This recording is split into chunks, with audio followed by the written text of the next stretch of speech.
পবিত্র রমজান মাস প্রায় শেষ পর্যায়ে কড়া নাড়ছে আনন্দ ও ভ্রাতৃত্বের উৎসব ঈদ উল ফিতর। ঈদের আনন্দ দরিদ্র ও অসহায় মানুষের মাঝে ভাগ করে নিতে ইসলামে বাধ্যতামূলক করা হয়েছে সাদাকাতুল ফিতরা। তবে ফিতরা আদায়ের ক্ষেত্রে একটি প্রশ্ন অনেকের মনেই ঘুরপাক খায়।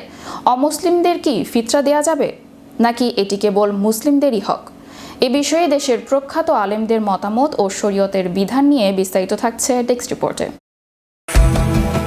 রমজানের সিয়াম সাধনার পর ঈদের খুশিতে যেন সমাজের প্রতিটি মানুষ অংশ নিতে পারে, সেজন্যই ফিতরার বিধান। সম্প্রতি জাতীয় ফিতরা নির্ধারণ কমিটি এ বছরের জন্য সর্বনিম্ন ফিতরা ১১০ টাকা এবং সর্বোচ্চ ২,৮০৫ টাকা নির্ধারণ করেছে। ফিতরা আদায়ের এই মহৎ কাজে অনেকে অমুসলিম প্রতিবেশী বা পরিচিত অভাবী মানুষকে সাহায্য করতে চান, কিন্তু শরীয়ত কি এর অনুমতি দেয়? ইসলামের ফিকহবিদ ও অধিকাংশ আলেমের মতে ফিতরা বা জাকাতুল ফিতর মূলত মুসলিম দরিদ্রদের অধিকার।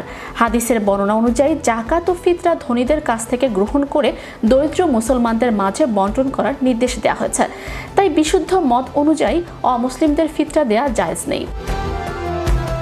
তবে এর মানে এই নয় যে অমুসলিমদের সাহায্য করা যাবে না। ইসলামে অমুসলিম প্রতিবেশী বা অভাবী মানুষকে সাহায্য করার বিষয়ে উৎসাহিত করা হয়েছে। আলেমদের পরামর্শ হলো, ফিতরা বা জাকাতের টাকা কেবল মুসলিমদের দিয়ে অমুসলিমদের জন্য আপনি আলাদাভাবে নফল সদকা বা সাধারণ দান করতে পারেন। এতে একদিকে যেমন ধর্মীয় বিধান পালন হবে, অন্যদিকে মানবিক সম্পর্ক সুদৃঢ় হবে। সংক্ষেপে বলতে গেলে ফিতরা একটি বিশেষ ইবাদত, যা নির্দিষ্ট খাতেই ব্যয় করতে হয়। তাই অভাবী মুসলিমদেরই ফিতরার জন্য অগ্রাধিকার দিতে হবে।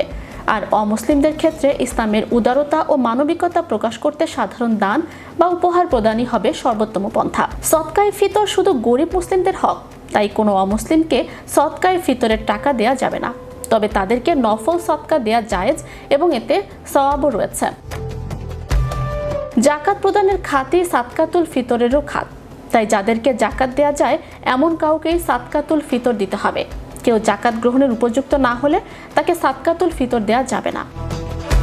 Channel Europe news desk.